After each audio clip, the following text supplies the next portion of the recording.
ಇಲ್ಲಿ ಬಂದಮೇಲೆ ನಾನು ಇಲ್ಲಿ ಇದ್ದೀನಿ ಅಂದರೆ ಅದೇ ಗ್ಯಾರಂಟಿ. ಯಾಕಂದರೆ ನನಗೆ ತುಂಬ ಆರೋಗ್ಯ ಸಮಸ್ಯೆ ಆಗಲಿ ಈ ಥರ ಎಲ್ಲ ಆದಾಗ ಇಲ್ಲ ಅಂದ್ಕೊಳೋ ಟೈಮ್ ನಾ ಇಲ್ಲಿ ಬಂದ ಮೇಲೆ ನಾನು ನನ್ನ ಮಕ್ಕಳಿಗೆ ತಾಯಿಯಾಗಿ ಇಲ್ಲಿದ್ದೀನಿ. ಏನಾಗಿತ್ತು ನಿಮಗೆ ಸಮಸ್ಯೆ? ಅದೇ ಆರೋಗ್ಯ ಸಮಸ್ಯೆ. ಎದ್ದೇಳಕ್ಕಾಗ್ತಾ ಇರಲಿಲ್ಲ, ಮಲಗಿರ್ತವೆ ಥರ ಇರುತ್ತಲ್ವಾ, ಆ ಥರ ಎಲ್ಲ ಪ್ರಾಬ್ಲಮ್ಸ್ ಇದ್ದರೆ ಇಲ್ಲಿ ಸ್ವಾಮಿ ಅವ್ರ ಹತ್ರ ಬಂದು ಎಲ್ಲ ಇದು ಮಾಡಿದ್ಮೇಲೆ ಇವಾಗ ಆರಾಮಾಗಿದ್ದೀನಿ. ನಾವು ಯಾವುದಾದ್ರೂ ಒಂದು ಕ್ಷೇತ್ರದಲ್ಲಿ ನಾವು ದೊಡ್ಡದಾಗಿ ಬೆಳಿಬೇಕು, ಒಂದು ದೊಡ್ಡ ಬಿಸ್ನೆಸ್ ಮ್ಯಾನ್ ಆಗಬೇಕು ಅಂತಂದರೆ ಅವರ ಅನುಗ್ರಹ ಇದ್ದರೆ ಮಾತ್ರ ಅವರು ದೊಡ್ಡ ಕೋಟ್ಯಾಧಿಪತಿ ಆಗ್ತಕ್ಕಂಥದ್ದು, ಒಂದು ದೊಡ್ಡ ಬಿಸ್ನೆಸ್ ಮ್ಯಾನ್ ಆಗ್ತಕ್ಕಂಥದ್ದು. ಹಾಗೆ ಇನ್ನೊಂದು ಯಾವುದಾದ್ರೂ ಒಂದು ಸಿನಿಮಾ ರಂಗದಲ್ಲಿ ನಾನು ದೊಡ್ಡದಾಗಿ ಪ್ರತಿಮೆಯಾಗಿ ನಾನು ಗುರುತಿಸ್ಕೋಬೇಕು ಅಂತಂದರೆ ಮೊದಲಿಗೆ ಅವರ ಅನುಗ್ರಹ ಇದ್ದರೆ ಮಾತ್ರ, ಸ್ವಾಮಿಯ ಅನುಗ್ರಹ ಇದ್ದರೆ ಮಾತ್ರ ಅವರು ದೊಡ್ಡದಾಗಿ ಪ್ರತಿಮೆಯಾಗಿ ಬೆಳೀತಕ್ಕಂಥ. ಸಾಕಷ್ಟು ಥರ ಮೋಸ ಹೋಗಿರ್ತಾರೆ ಹೊರಗಡೆ. ಯಾವ ರೀತಿ ಅಂತಂದರೆ ಹಣಕಾಸಿನಲ್ಲಿ ಮೋಸ ಹೋಗಿರ್ತಾರೆ, ಆಸ್ತಿ ವಿಚಾರದಲ್ಲಿ ಮೋಸ ಹೋಗಿರ್ತಾರೆ, ಅಣ್ಣ ತಮ್ಮಂದಿರಿಂದ ಮೋಸ ಹೋಗಿರ್ತಾರೆ. ಅಂಥವ್ರು ಈ ಕ್ಷೇತ್ರಕ್ಕೆ ಒಮ್ಮೆ ಭೇಟಿ ಕೊಟ್ಟು ಸ್ವಾಮಿಯಲ್ಲಿ, ಸ್ವಾಮಿ ನನಗೆ ಈ ಥರ ಮೋಸ ಆಗಿದೆ, ನನ್ನಲ್ಲಿ ಏನೂ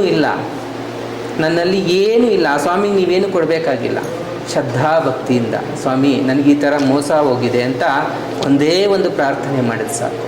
ಆ ಸ್ವಾಮಿ ನಿಮಗೆ 100ಗೆ 1000% ಕಾಪಾಡೇ.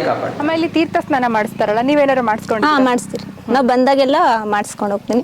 ಆ ತೀರ್ಥ ಸ್ನಾನ ಮಾಡಿಸೋದ್ರಿಂದ ಎಷ್ಟೋ ಒಂದೊಂದು ಟೈಮ್ ನನಗೆ ತುಂಬ ಹುಷಾರಿಲ್ದಿರಾದಾಗ ಇಲ್ಲಿ ಬಂದು ತೀರ್ಥ ಸ್ನಾನ ಮಾಡಿಸಿದ್ರೆ ತುಂಬ ನನಗೆ ಮೈಗೆ ಒಂಥರ ರಿಲೀಫ್ ಅನಿಸುತ್ತೆ.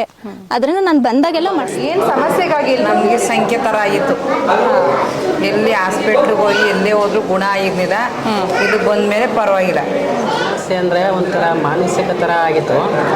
ಆಸ್ಪತ್ರೆಗೆಲ್ಲ ಹೋದೋ, ಅಲ್ಲೂ ಆಸ್ಪತ್ರೆಗೆಲ್ಲ ತೋರ್ದು ಅಲ್ಲೂ ಸ್ವಲ್ಪ ಎಲ್ಲ ಬಗೆಹರಿಸ್ಕೊಂಡು ಇಲ್ಲಿ ಬಂದು ಎಲ್ಲ ಸುಮಾರು ಕಡೆ ಹೋದೋ, ಸುಮಾರು ಕಡೆ ಮೈ ಹಸ್ಸಾಗಲಿಲ್ಲ. ಇಲ್ಲಿ ಮತ್ತೆ ಸ್ವಲ್ಪ ಪರವಾಗಿಲ್ಲ.